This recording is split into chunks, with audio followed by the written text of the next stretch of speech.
Hello YouTube friends and families, welcome back to my YouTube channel. Today I'm going to show you how I transform Ugwu seed, yes you heard me right, Ugwu seed to an authentic egusi soup. Stay tuned and find out.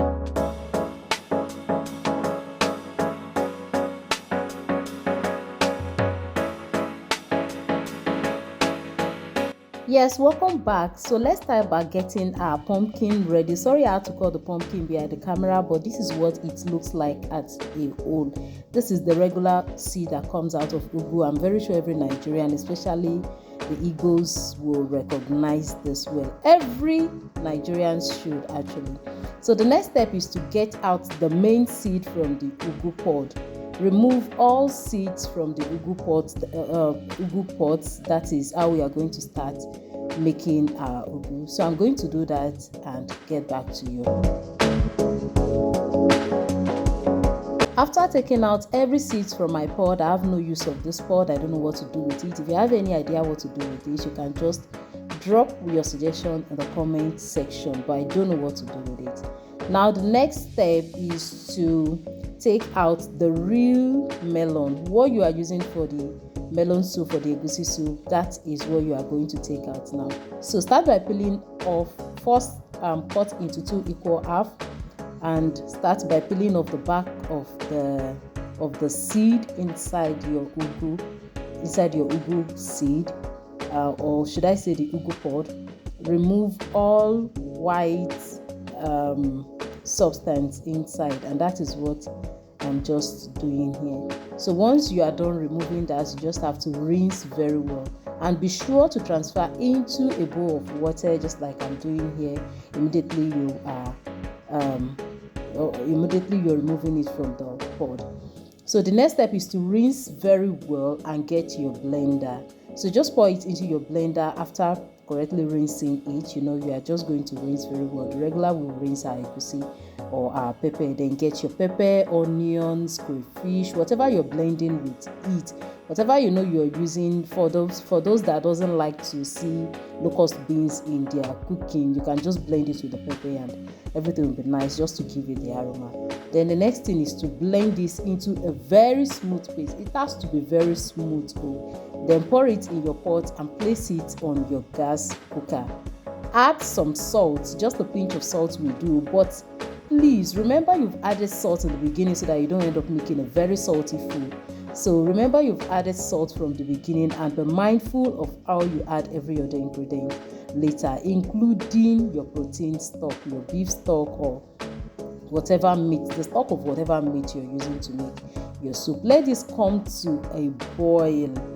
You will need to be extra patient for this soup because we need every little liquid to be extracted, to dry off from this soup if we want to get a very good result.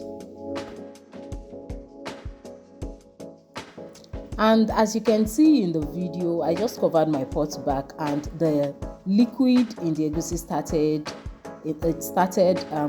drying off. Just make sure you leave it on very low heat, on medium heat, so it can just dry up comfortably. So once that is done, you cover it back. You can still see a little liquid in there, but because I was in a haste, I just had to add some other ingredients. Then the next ingredient I'm adding now is my oil. Add your red oil. Please have enough oil for this. This doesn't have its own oil, just like the regular egusi we use. Regular, those that are very familiar with egusi soup knows that egusi adds its own oil into your cooking, so you have to be careful if you are using the regular egusi. But this doesn't have any oil. That is why it's very good for people that are trying to go down on calories or oil intake. So just add your red oil and let it fry in the oil itself.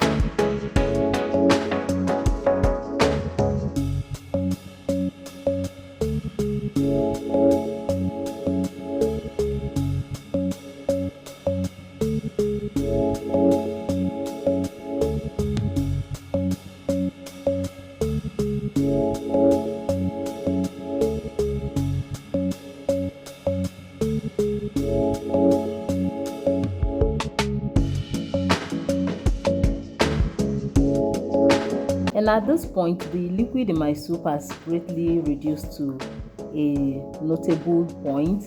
and then I'm going to go in with my protein of choice now.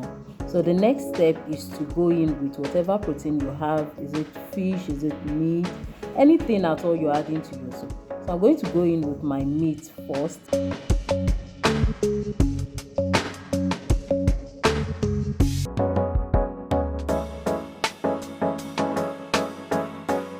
And then my crayfish, and after adding crayfish I went in with some cowskin, also known as Ponmo, and after that I went in with my seasoning. It's powdered seasoning cube, and then after that I am a very huge fan of mushrooms, so I added some mushrooms as well, covered it and let it cook for a couple of minutes.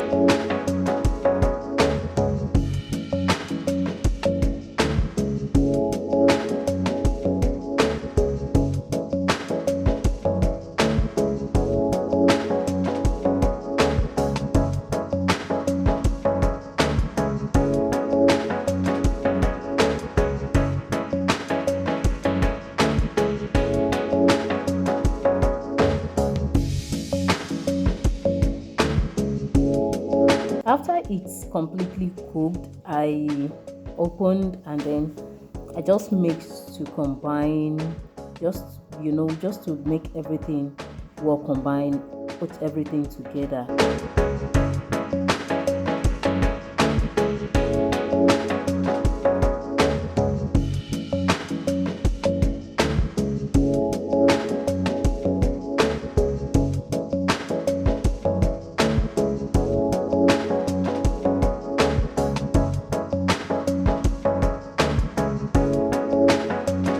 And then I touched it up a little just for the color effect with some vegetables. You can use Ugwu vegetable, just use any vegetable of choice, and you can use bitter leaf. So just use any vegetable of choice, any vegetable is fine. Then go in with a little liquid that will help cook up your vegetables for a while, and there you have your soup. You will not be able to tell the difference between this soup and the regular egusi soup that people make.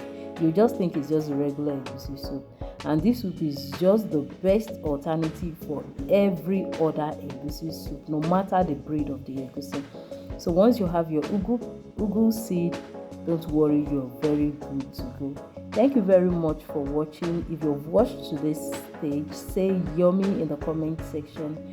And if you have not subscribed to my YouTube channel, please give this video a thumb up, subscribe and share this video to every other people who may care or likely be interested in new discoveries like this, especially those that have to do with interesting foods like this.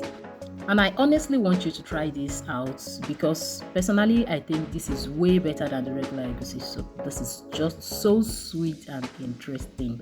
So I just want you to try it out so that you can tell me if you prefer the regular egusi to this, or you prefer this to the regular egusi. And it's just something you can just plant in your backyard, and later you can harvest the pod, this plant, the seed itself, and you can just cook out of it. This is just so interesting, so please try this out. If you'll be trying it out, just let me know in the comment section. Say I'm trying this. If you think you are not able to try this out, in fact you are just seriously missing out. Thank you very much once again. Don't forget to check out my other content in my page, and I'm also on X, Twitter. I'm also on Instagram, TikTok as well. Thank you very much for the like if you've already liked my video. If you have not, I'm going to remind you again, please click the like button, click the subscription button as well, and don't forget to ring the bell so that you can get notified when I drop a new content. Thank you very much once again, and until next time, I'll see you again. Enjoy the video, guys. Bye.